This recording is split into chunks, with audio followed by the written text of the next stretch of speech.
Le 17 mai 1977, le conseil municipal de Chaumont, présidé par M. Georges Bercher, décide de la construction du lotissement de Chaumont-le-Bois. 75 parcelles individuelles et 18 logements HLM sont prévus sur une superficie de plus de 12 hectares, dont plus de la moitié pour les équipements publics, les espaces verts et la zone boisée. L'étude et la réalisation de ce projet ont été confiées à la Société d'équipement des Deux-Marnes, SEDMA. Très rapidement, les terrains trouvent acquéreurs et les pavillons surgissent de terre. Mais ces constructions font apparaître très rapidement de nombreux problèmes. À l'initiative de Gilbert Gleillot, les propriétaires se réunissent et évoquent leurs déboires. La presse rend compte de ces griefs. Chaumont-le-Bois, la colère gronde chez les propriétaires. Au centre du lotissement, 9 pavillons sont prévus, 16 sont en construction. Ceci entraîne des problèmes d'ensoleillement pour les constructions voisines. Un autre projet permettrait de construire 7 ou 10 ensembles au lieu des 3 prévus.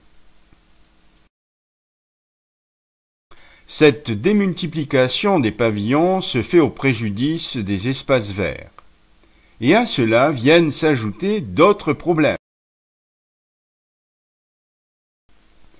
La voirie est bien trop haute. Les fenêtres de certains pavillons sont à la hauteur de la chaussée. Les descentes de garage ressemblent à des rampes de lancement. Les eaux doivent être évacuées à l'aide de puisards.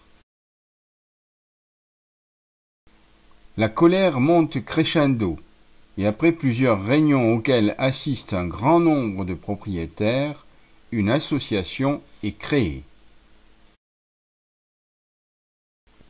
L'association des propriétaires de Chaumont-le-Bois naît le 14 mai 1979.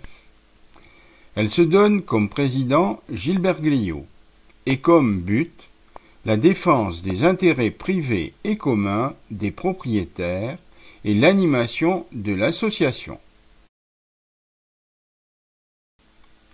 Après de nombreuses démarches, le temps permet d'aplanir partiellement les difficultés.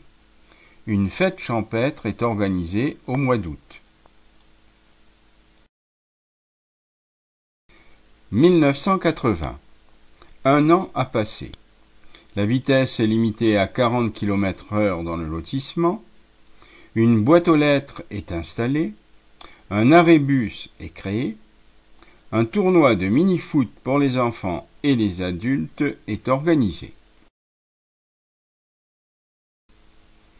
1981.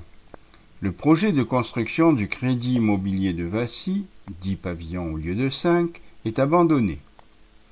La ville de Chaumont s'engage à consulter les propriétaires pour tous les aménagements. Organisation d'une petite fête champêtre. 1982. À l'Assemblée générale, on parle des arbres, des eaux de ruissellement, du salage, des trottoirs, déjà. Les animations se multiplient, tournois de foot et de volley, fêtes champêtres et voyages. Joël Toureau remplace Gilbert Gleillot. 1983.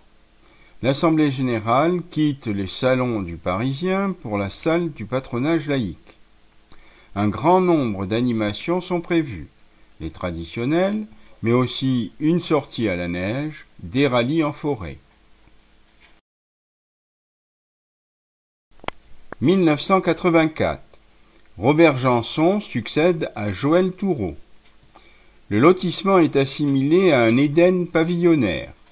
Il n'ira pas jusqu'à battre monnaie ou hisser pavillon, mais grâce à l'association qui a été créée, la qualité de vie y est réelle.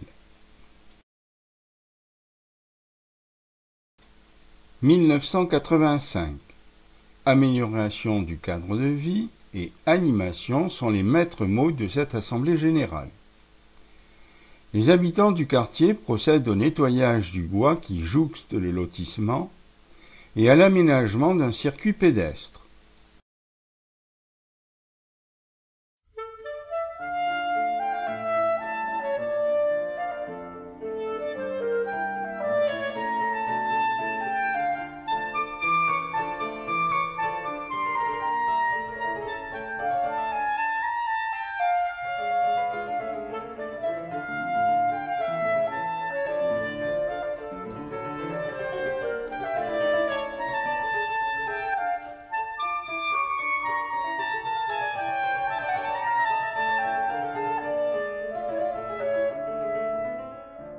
« 1986.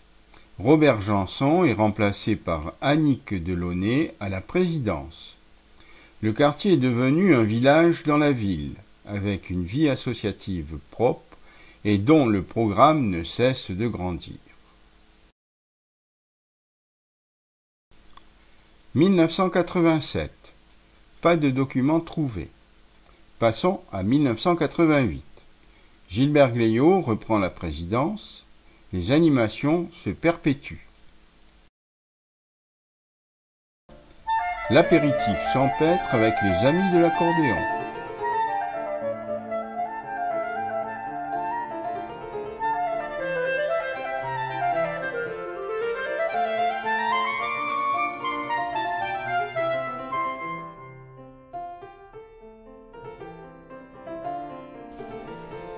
Les mets.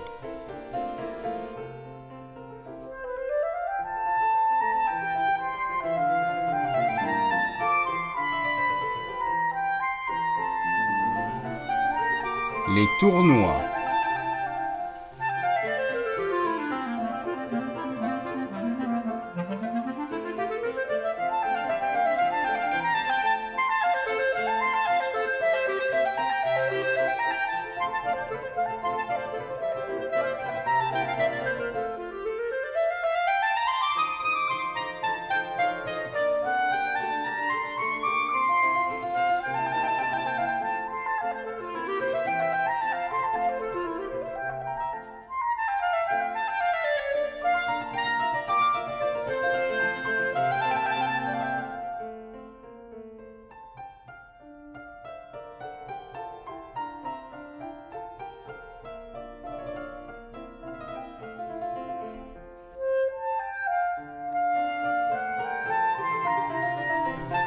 Le repas champêtre quand le temps le permet.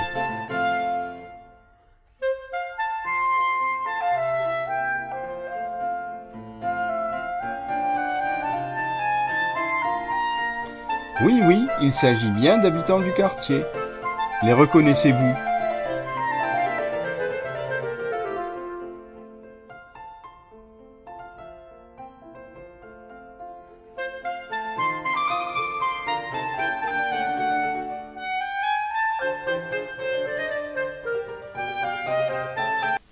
« 1989. 10e anniversaire marqué par plusieurs événements.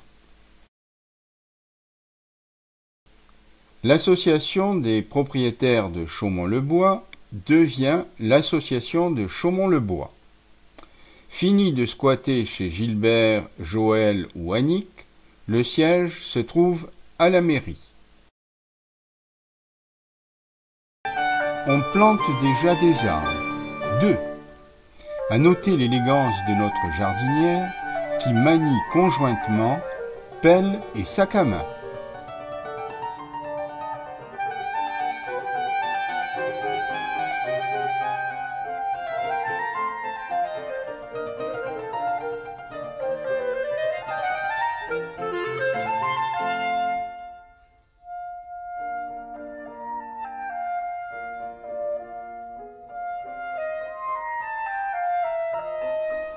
Le lendemain des mets.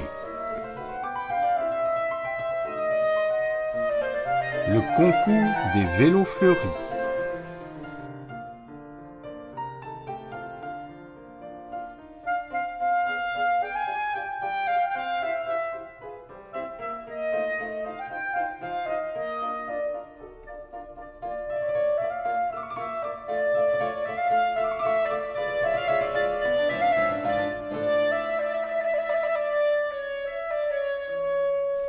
Les tournois.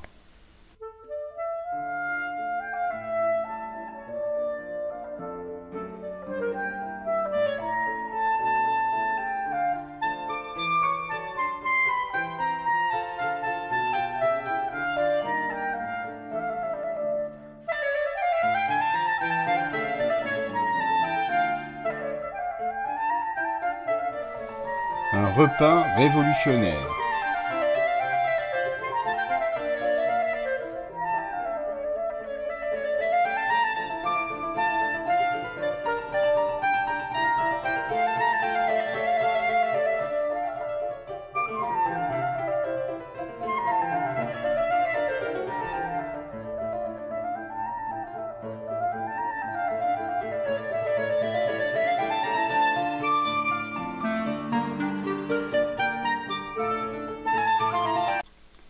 Une petite fatigue semble s'installer.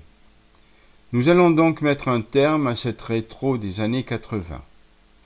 Toutefois, avant de nous quitter, à la question existentielle « À quoi sert notre association ?», nous pouvons répondre. Elle apprend à mieux se connaître, à s'apprécier. Point trop ne faut quand même. À être vigilant et à se tenir toujours prêt pour danser la carmagnole ou prendre la Bastille.